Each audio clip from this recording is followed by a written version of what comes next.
My name is Sakarias Ingolfsson. I'm a pastor in the Lutheran Church, Norway and Iceland. I'm half Icelandic and half Swedish, but I grew up in Iceland for the first 21 years of my life. In 2003, I moved to Norway, thinking that I would attend 1 year of Bible school. At the end of that year, I intended to move back to Iceland and study theology at the university and become a pastor in the state church. However, that plan changed, and I stayed in Norway to attend Fjellhaug Mission Seminary instead. That's a conservative lay movement seminary, and it's much more conservative than the Icelandic university. So that was a good thing, and also it did, of course, help that I had already at that point met my future wife. I graduated in 2010 and moved to the Norwegian Highlands, where I was a catechist or a DCE in the Church of Norway. However, it didn't last long because the cooperation with the liberal pastors was really difficult, and we had to part ways. And me and my family, we moved to the Western Norway, where I took a call in the Norwegian Lutheran Mission as a pastor for their congregation in Molde.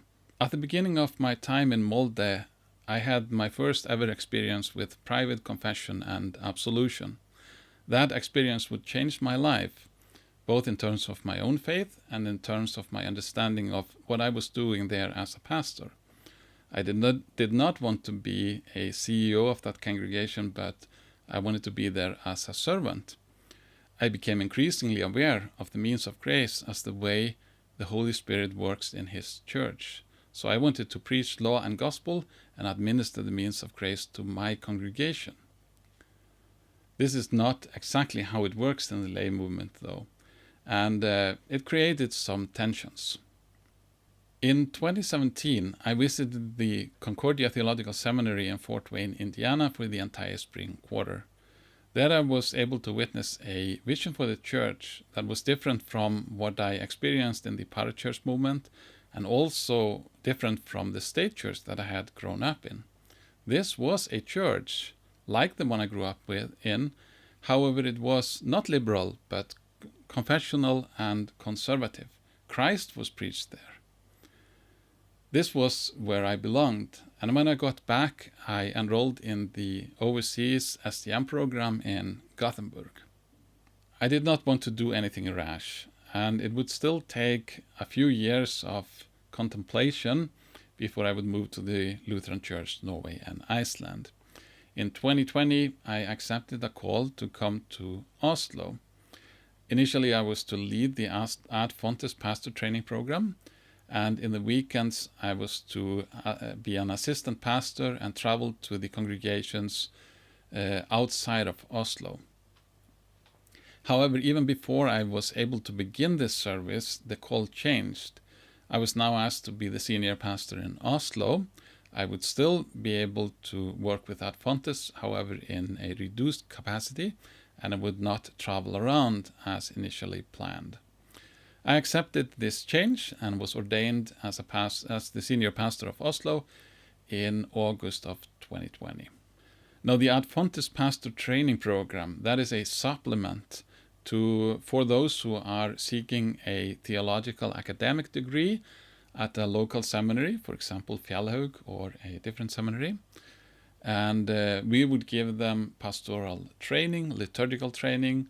We would add to the confessional dogmatics and understanding of the Lutheran confessions as well. We give them study trips and practice both in dedicated sessions as well as in congregation.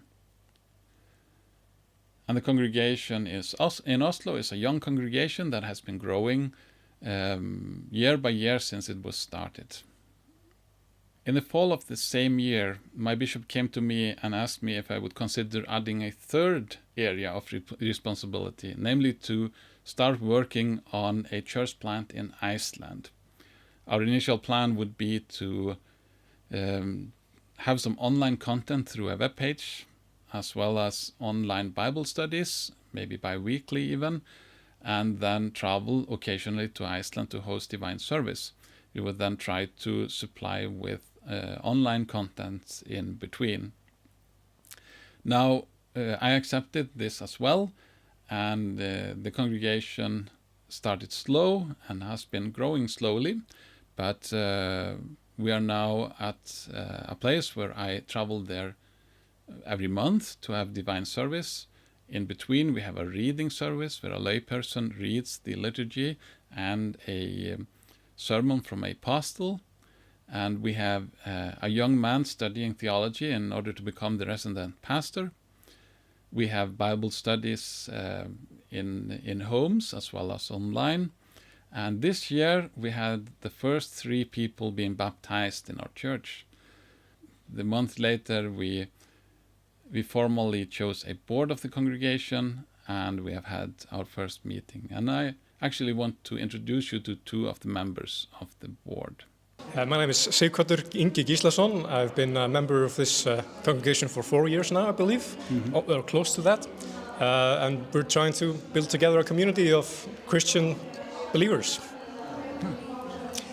My name is Erland Straume, and I have been a member here from the start, about 5 years. So I'm originally from Norway, but I came here in 2019, and we started the church in 2020. So. And I might ask you, do you guys have a Christian background?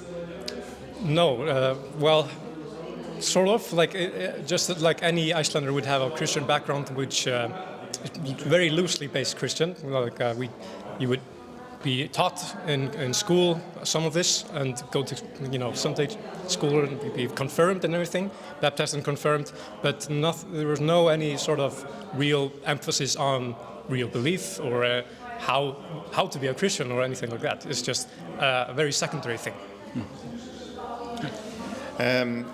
I was baptized in the Church of Norway, and I grew up in a Christian home and participated in the Christian youth ministry when I was a child and youth, and I have been a Christian all my life. So this is what we are doing in Iceland and in Oslo and in the Ad Fontes Pastor Training Program. I'm so thankful for all of you who are supporting the work that we do in these places, and I want to thank you for your support. May God bless you.